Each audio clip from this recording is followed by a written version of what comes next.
আবারও আলোচনার কেন্দ্রবিন্দুতে সাকিব আল হাসান। দীর্ঘদিন পর একটি আন্তর্জাতিক গণমাধ্যমে দেওয়া সাক্ষাৎকারে বাংলাদেশ ক্রিকেটের নানা স্পর্শকাতর বিষয় নিয়ে খোলামেলা কথা বলছেন তিনি। ভারতের সংবাদ সংস্থা এশিয়ান নিউজ ইন্টারন্যাশনালকে দেওয়া সাক্ষাৎকারে শুধু নিজের পারফরমেন্স নয়, বরং বোর্ড, রাজনীতি, সম্পর্কের টানাপোড়েন এবং জাতীয় দলের ফেয়ার প্রসঙ্গ নিয়ে কথা বলেন এই অলরাউন্ডার। বর্তমান সাকিব এমন এক সময় পার করছেন যেখানে মাঠের পারফরমেন্সের পাশাপাশি মাঠের বাইরের বিষয়গুলোও তাকে ঘিরে রেখেছে। বিশেষ করে বাংলাদেশ ক্রিকেটে বোর্ডের ভেতরে নানা সিদ্ধান্ত, খেলোয়াড়দের সঙ্গে সম্পর্ক এবং দলে জায়গা পাওয়া, এসব বিষয় নিয়ে তৈরি হয়েছে নতুন আলোচনা।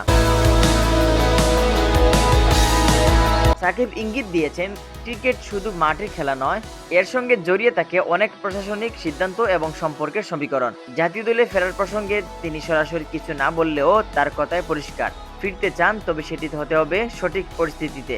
এছাড়া তিনি মনে করেন বাংলাদেশ ক্রিকেটের উন্নতির জন্য প্রয়োজন স্বচ্ছ সিদ্ধান্ত, খেলোয়াড়দের প্রতি আস্থা এবং দীর্ঘমেয়াদী পরিকল্পনা।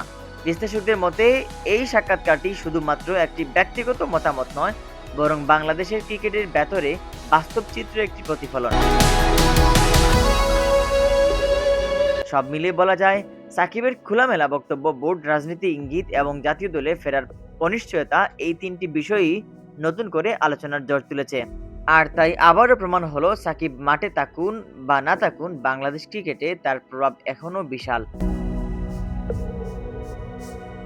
Mohammad Yahya, CS news.